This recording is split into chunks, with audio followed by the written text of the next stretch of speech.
on social media, for example, we want to incentivize somebody to leave a comment. So they will feel a little bit incentivized by simply that they get to share their opinion. I know it sounds weird, but human beings, like, we need to share our opinions. Most hosts never achieve the results they hoped for. They're falling short on listenership and monetization, meaning their message isn't being heard and their show ends up costing them money. This podcast was created to help you grow your listenership and make money while you're at it. Get ready to take notes. Here's your host, Adam Adams. Hey, what's up, podcaster? It is Adam A. Adams, your host of the podcast on podcasting. And a couple of episodes ago was a solo episode, and I hope that you listen to it before you listen to this one. This is basically part 2 of social media. Basically, on that episode, the last solo episode, 2 episodes ago, because every other, right? On that solo episode, where it was like part 1 of being able to figure this stuff out, and this is like the sequel to it, is we talked a lot about how social media is important, and there was a lot of reasons behind why it is important that we kind of shared. And then we talked about a few things that you need to do, notably jab, jab, right hook coming from Gary Vee. And notably that if you're not doing this stuff by 2022, 2023, this has been discussed since like 2016. It's already 2023 coming up now, right? So at any rate, there's a lot of detail. It's like a 20-minute episode. I think you really do need to listen to it, and you probably should listen to it before this one. Today, what we're going to be talking about, though, is social media algorithms. It's going to be really fun, I think, pouring into you on social media algorithms, because it's something that I resonate with. It's something that I geek out on. It's something that I do uniquely and different. And I'm a pretty good teacher. I went to school for music education. I played tuba, and it got me through college. And I love teaching. That's why I have a podcast. So I'm going to share with you how to trigger the algorithms. And so there's a few parts to that.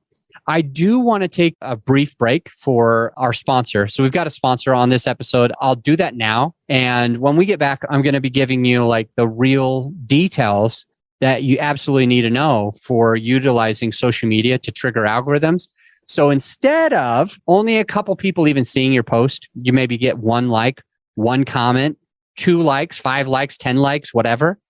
Instead of 300 comments, 300 likes. If you're not getting 300, you need to listen in. So let's take a quick break for our sponsor, and we'll be right back with that. Hey, my friend, as you know, this episode is sponsored by my company, GrowYourShow.com. We want you to be able to have the best tools at your disposal without costing you a whole arm and a leg. So right now you can get a free list of vetted equipment that like mics, mixers, webcams, sound treatment, editing software, everything that you need. I created the whole PDF with direct purchase links just to save you time and money, to help it be more convenient for you. So this free PDF will help you skip all the guesswork. If it's on there, it's vetted and approved by yours truly. And if it's not on there, it's probably not worth the money. So go ahead and get yours at growyourshow.com/PDF. Let's get back into the show.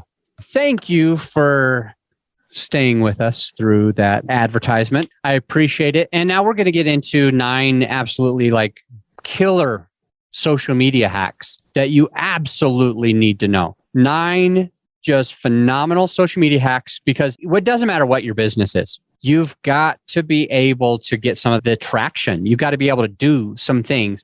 And I'm a pretty good teacher. So anyone on the video version, you see slides. But if you're listening, the slides don't really matter that much. The slides just help me to make sure that I get all 9 of them and in order. So you're going to get that even if you're listening. But if you are watching it, you've got that in front of you. So social media hack, there are strategies that are going to help you to be able to trigger algorithms. And what I want to really talk about first, the number 1 is links.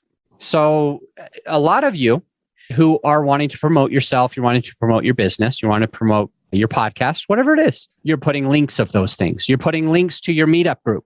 You're putting links to your events. You're putting links to your webinars, putting links to like your podcast or your YouTube channel. So the first algorithm that you really need to understand on all social media, including like Facebook, LinkedIn, whatever, is that on Instagram, at least last I checked, and it may have changed, but on Instagram, if you put a link, they won't let it be a hyperlink. If it's on IG, back then at least, they won't even let it be a hyperlink. So they'll show it, but nobody can click on it anyway. So basically the point is that these social media platforms, they have some purposes. You got to understand this. You've got to understand that Facebook, LinkedIn, these guys have purposes. Here's some of their purposes. They're competing for attention. They want your attention. What do they get out of attention? Well, Facebook has investors that have paid, like, because it's a public trading company, right? So they put money in to invest in the growth of Facebook. They put their money in to try to improve. Facebook has more working capital. And Facebook has a fiduciary responsibility to try to serve their investors. They should do what's right to be able to help the investors and the board members and the CEOs. They all need to make money. Like, that's critically important. So how do they do that? Well, they do that by having advertisers. This means, like, for example, my company, Grow Your Show, one of the things that we do is we help people with advertising. We grow their podcast with Facebook ads. And I wouldn't do Facebook ads if nobody was on Facebook. So for example, if I was putting in a certain amount of money for these ads, but it couldn't get in front of anybody, then it would be a waste of time. So what we're saying is Facebook competes for attention. Facebook wants as many users as possible, and they want their users to stay on the platform. If you post a link on social media, on Facebook or LinkedIn or whatever, if you're going to post a link, what does that link do? Let's critically think about this for a second. The link takes somebody off of Facebook.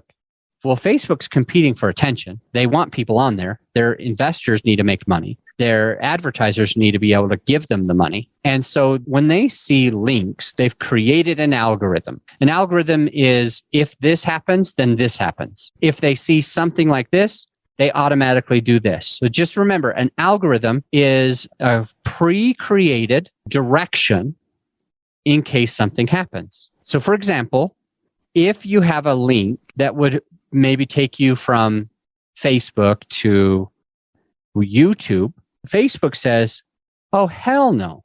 If they go to YouTube, YouTube has ways of keeping attention where their own advertisers to make money. And they're going to show cat videos that are cute. They're going to show workout videos because this person cares about working out. They're going to show videos of girls jumping up in bikinis because this person loves looking at girls in bikinis. This person is wanting to learn real estate investing. So I'm going to put real estate investing thing. Whatever it is that you got interested in on YouTube at one time, they keep putting more of that stuff. That's why I keep seeing cat videos because I clicked on one time and now they're like, oh, we can get in with cat videos. So at the end of a video, we're going to do another video that Adam would like. We're going to do another bikini video. We're going to do another real estate investing video. We're going to do another mountain biking video. We're going to do another yoga. We're going to do another one for self-improvement, personal development, because this person cares about that. Whatever it is that got your attention before, they keep putting it in front of you. And now that you're stuck on YouTube watching cat videos, guess what you're not doing? You're not scrolling through Facebook.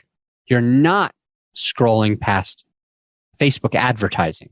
And so Facebook could lose money. So they got smart and they said, if you got a link, we shadow ban you. We block it. Sorry, you wanted somebody to go to your podcast. So you put a link to Apple Podcast or Stitcher or whatever. And we're not showing that to anyone because then they're going to go and listen to you for a long, long time. And they're not going to be on Facebook. And we're not going to be making money. So an outside link, automatic shadow ban. Okay, that was number one. Number two is ask, don't tell. What most people do on social media is they are always telling people stuff. If you remember in a previous episode, we talked a little bit about the jab, jab, right hook. And with the right hook, the goal was to get somebody to buy your services, to listen to your podcast, to join your coaching program, or to buy your product, right? So there's jabs and there's right hooks. We talked a lot about it 2 episodes ago. Within the right hooks where you're getting this stuff, a bad way to do it might be like, oh, I'm so humbled that my client trusted me to sell their house for $20,000 more. Remember that? I'm so humbled. Well, all you're doing is telling, I'm so humbled by this thing. Now, leave it be that you're not actually humble if you're proud. You're proud. You're proud, and that's a good thing to be proud. Don't be against being proud. Pride isn't always bad, right? I know in the Bible, it talks about pride can lead to some things, but look, you've got to have some pride. You've got to wear that. Like, you got to be proud of yourself, your accomplishments, your kids, your business. You got to be proud of that stuff. And so just be real about it. Anyway, ask, don't tell is instead of saying something random like, hey, instead of saying like, hey, I was able to do this for my client, people are just going to scroll past that. People might even notice it, but they're not going to, they're less likely to like it. They're less likely to comment on it. They might because they want to support you if they see it. They are less likely to do it because you're telling. There is something cool about the ask. And the psychology behind it is it's a pattern interrupt. Okay. It's a pattern interrupt. This is one of the reasons why, as I'm talking with you today on this podcast, why sometimes I ask you questions. I might say something like, do you know what that does? Do you know why I say that? I say that because it makes you start to think. It interrupts your pattern. If I never asked you questions, do you think you would actually get the value? Like if I'm just sitting here telling, you're going to mundanely listen. You're going to autopilotly listen. You're going to in one ear, out the other, listen. Maybe I can't even say listen. You'll only hear it, right? If I never ask you a question, all I do is tell, it's boring. So as you notice, sometimes I'll say, why do you think I ask you questions? And the answer to that is, hey, if I ask, it's a pattern interrupt. It gets somebody to stop and think. So on your social, this is a great psychological tool, strategy to be able to get you the results that you want. So instead of telling people things, I did this, you might say something like this. Here's a great example. Anybody out there want to sell their house for $20,000 over asking? ?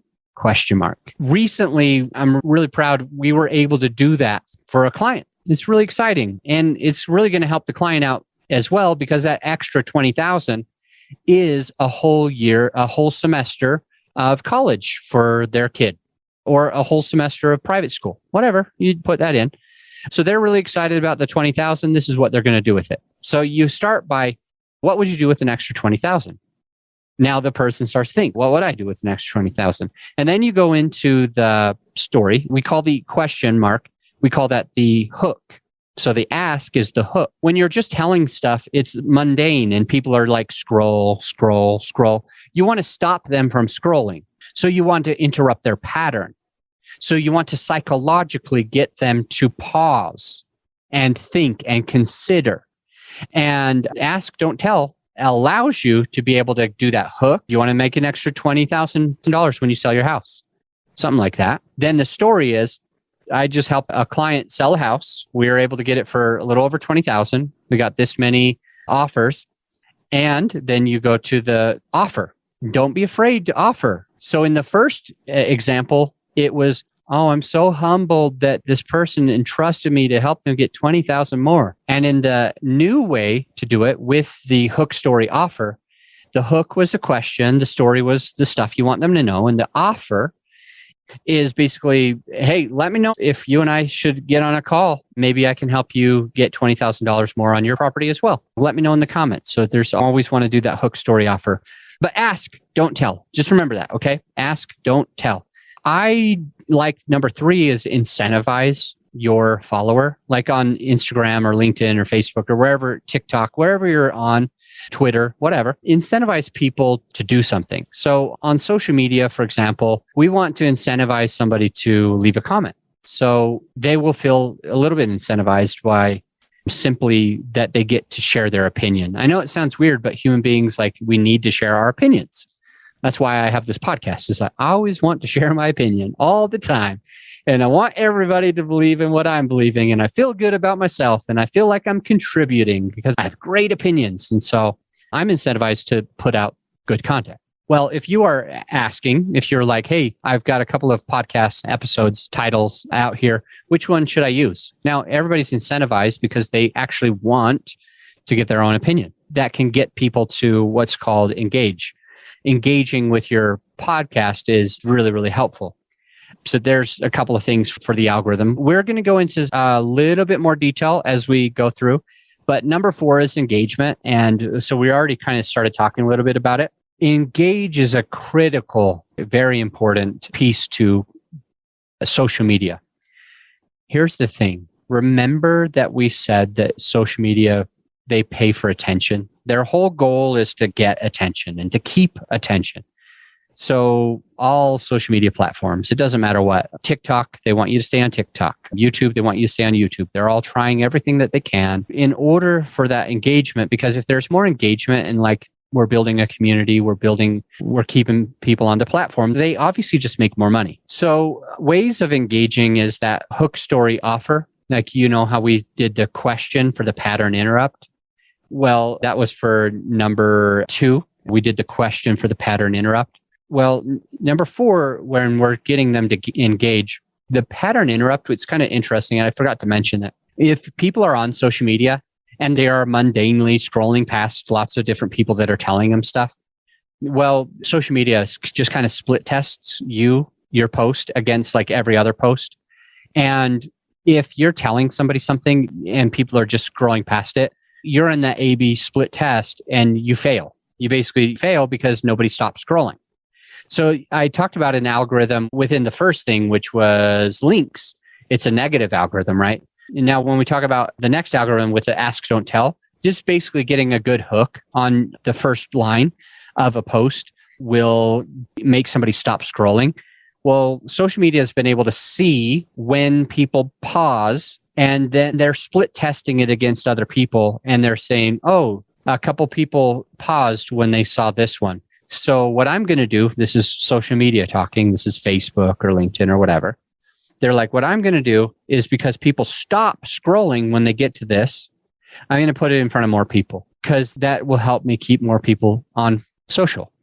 And so they do that. And then the next algorithm is the engagement. So when you do the hook story offer, and at the last thing is basically saying comment below. Comment below if you want this. Comment below to help me figure out which one of these is better. Comment below if I can help you.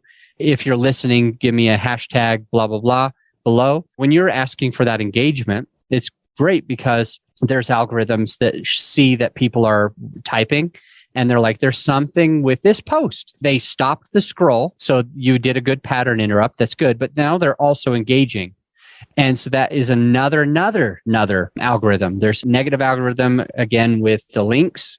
There is a positive algorithm with the pausing when you have a good hook where they stop scrolling. And there's another beneficial when they're engaging. And you can just engage back and forth with them. You can build your movement. You can build your tribe. You can connect with people. You can help people. And you can get them to feel like they're part of whatever it is that you're doing. So that's number 4, is engaging. Number 5 on social media is going live. So one thing that you can absolutely do when you're recording some content, if you want to, and if you feel comfortable, is maybe using Zoom to port into like YouTube or port into Facebook, for example, automatically. So while you're recording it, it's also going live. And the basic thing that you need to know is that most of the social media algorithms, they do like to promote anything that they have that's kind of new. Now, going live is probably not as new now that I'm recording this, and it's basically 2023 now. It's not as new. But you are still getting like some algorithms when you do go live. When you use your stories, when you do post, what are those even called? I can't even think of the name of it. Stories, lives, reels. That was the term that I was looking for. If you post these things while they're new to the platform, whatever that platform starts doing, they will actually give you more, what's the word for it? They'll give you not authority, more traction. That's probably a good word for it. Because you're doing something that is new to their platform, they want to promote it. And so when you start doing that, like when lives were brand new, it was even getting better things. So number 5 is go live. But for that, what I really want you to think of is whatever is new on that platform will help trigger some algorithms because they automatically want to promote those new things. And so they want to feature them and put them in front of more people. So definitely feel comfortable doing those new things, even when they don't feel so comfortable. Number 6 is that you should be selfish. You should be selfish. And all I'm saying is don't share other people's content. And I know it's horrible. The only thing that really benefits, the only person that really benefits when you share their content is, I mean, the person that you're sharing their stuff doesn't even really benefit. Maybe they will look at you like you're nice. They'll be like, oh, that was really nice of you to share my post. But you don't get any more traction when you share it. It doesn't really give them that much more traction. I mean, there is an algorithm, yeah, that if somebody's content gets shared a lot, that they might promote their stuff, but they're not going to promote your stuff. So you think you're being nice, you think you're being helpful, but like it kind of blocks your own profile. So I see a lot of people that like, they just share like other people's quotes. They just share like other people's posts. They'll just forward it to their own profile and it really works against them. So basically, I'm just asking you to be selfish. I'm asking you to basically share your own stuff, not other people's stuff, because there's no real benefit to you sharing other people's stuff. In fact, it can make your profile less relevant. And when your profile is less relevant and they're split testing you like they always are because they need to make money and your profile is less relevant and that other person that you're sharing is more relevant, you're not getting the benefit at all. Maybe they are, but you definitely aren't. So I'd recommend that you post your own like unique, what is the term for it? Unique, like true to you, unique to you content, right? So just remember that. Be selfish. Stories. There's a couple of types of stories. I mentioned the lives and doing the new thing. So one story is, yeah, you should post stories because that's doing the new thing because that stories are still kind of new. Reels are still kind of new. One of the new things to the platform, they're more heavily weighted, so they get better results. But when I say there's two types of stories, I mean, it's not just posting to your stories. It's also utilizing stories. All right. A lot of the times when I speak with you, I might ask you questions. If you remember me asking you questions, if you think back, you could probably think, oh, he does. He asks a lot of questions. But what else do I frequently do? I'll use like a real live situation, maybe of one of my clients, maybe of somebody that I connected with, maybe of one of my podcast guests, or perhaps a story about my own podcast or my own business. So what I'll do is I'll jump in and I'll say something like, in a previous episode, you probably heard me talk a little bit about going to the HQ, the meetup headquarters. They flew me into Manhattan and I talked about how they paid for my wine, they paid for my food, they paid for my lodging, they paid for most of my flight and all that kind of stuff. So I used this story and I used being at the 6th floor of Meetup HQ where I talked to the engineers and I talked to you a little bit about how there was 255,000 meetup organizers in the world and they flew out, just a number of us, 150 of us. And I was one of 6 speakers. And there was this Indian woman from like literally from India and her meetup was like more than 10 times bigger than mine, but she wasn't a speaker. So I asked them why. And then they told me why. So I used this story to make an illustration, to prove a point, to have you move along through it so you can visualize this stuff. Because if you're able to visualize it, if I tell you that I'm embarrassed, if I use analogies like cat videos, you're going to laugh because you might not look like actually watch cat videos. If you're half of the population, you do. If you're the other half of the population, you think it's ridiculous that anybody would, right? But I also used other things like mountain biking, bikini girls. You remember I said bikini girls? If you're using these things in your stories, if you're talking about things that people could resonate with or outlandish or memorable, it'll help people get the point of it. So somebody is going to be like, oh, Adam is sexist. He's a male chauvinist pig because he said the word bikini. Like I get that that could be somebody's perception of it. My true intention is getting something into your mind that is going to help you remember the point that we're trying to make.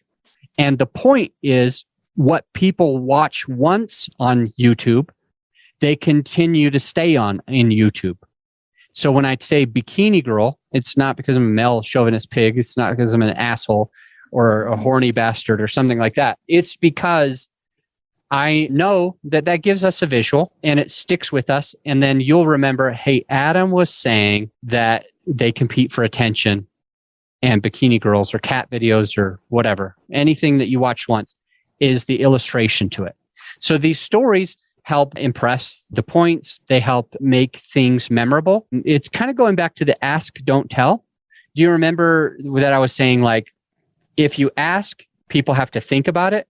If you tell, it just kind of goes in one ear and out the other. Well, it's similar when you're trying to get a point across, and you can either use a story or not use a story. If you do use a story, then there's some things that we can remember. Number 8, it's not about you. You want to speak to your audience in their words. So basically, don't try to impress people too much, like with your acronyms. You want to speak to people in their own language. So number 8, on your social media, as you're trying to get trigger algorithms and you're trying to get some good traction, one of the things that I really want you to do is remember that it's not about you. It's about your audience. It's not about you like trying to impress people. And I've used the term IRR. IRR is like similar to a cash on cash return, but it's calculated in a really weird way. And you have to use like spreadsheets and stuff. You actually need to use Excel because you have to plug in all of these different factors and it needs to like determine how many years. It goes over a lot of people's heads. And some people are like, I don't know what IRR means. I don't know what it stands for. And so they're already lost. And some of them are like, yeah, I mean, I've heard of IRR, but I don't know how to explain it. So I feel stupid. And when they feel stupid and when they feel like you're talking above them, they're not going to listen. And so you want to speak with your audience, not above your audience. It's the reason why a lot of newspapers, they teach in, or they put things in like a 3rd grade reading level. They put them in a 3rd grade reading level on purpose because they want to be as inclusive as possible. I probably talk on this podcast at a 3rd grade reading level. It's not because I think that my listener is dumb. It's because I want to make sure that we're always on the same page. And so I'm not going to talk above you, at least not on purpose. I'm going to always work my hardest to talk with you. Number 9 is when it is about you. When it is about you, you want to give advice, you want to give help, you want to give opinions, you want to give thoughts and ideas. So number 8, it's not about you, it's about your listener. Number 9 is if you are going to talk about you, you want to share some ideas, you want to give help, you want to offer to help. Here's some bonuses. You can use emojis to get a better result. Bonus number 2 is you can use white space. So basically you type in white space characters, like Google it, and then you can copy the blank spaces and you can basically go enter, and put that in. That extra white space helps people to be able to read when it's too blocky, too text blocky. It's hard for people to read, especially if they're dyslexic. You want to space it out like one sentence at a time with a little bit of white space in between. It's easier on the eyes. Your person's going to gain more out of it. Bonus number 3 is you can use lead magnets. So on your calls to action, like your hook, story, offer, your jab, right hooks, you can offer lead magnets, be able to help your person with those lead magnets. So I hope you got a lot of value out of these social media algorithms, some clear understanding. I do have an ask. I've got one ask for you. It's like I put my heart and soul into giving you good content about the social media. It's unique content and it helps almost anybody's business. What I'd like you to do is help your friend and grow my brand, or grow my name as well at the same time. Help your friend with this by either saying, hey, I heard on Adam Adams' podcast, and share the takeaway, or send the link to this episode to them and say, hey, you got to listen to this. I think this episode will really help you. That's all I ask. You listen a lot, you get a lot of value. And today I want you to share this content or episode with your friend. Bye for now. Oh, hey, because 3 of my clients came to me recently looking to find a way to have their podcast make them money instead of cost them money. We put together a resource for some of our clients, and I want to give it to you as well. It's something that did actually seem to help because one of them is now making $2,600 a month. Another one's $4,500 a month. And the third is making between $5,000 and $10,000 each month. And so it's been a resource that's been incredibly valuable to them. It's our sponsor sheet template. It's a template of a sponsor sheet, and it gives you something that you can hand to potential sponsors and hopefully also be making $2,600, $4,500, or between $5,000 and $10,000 regularly each month with your podcast. So this has been a contributing factor to helping all 3 of those clients turn their podcast into an additional income stream for them. And the way that you can find it is just going to our website, growyourshow.com, but put in /templates, growyourshow.com/templates. And then you can actually download that template and others that could be valuable to your podcasting experience. I'll see you on the next episode.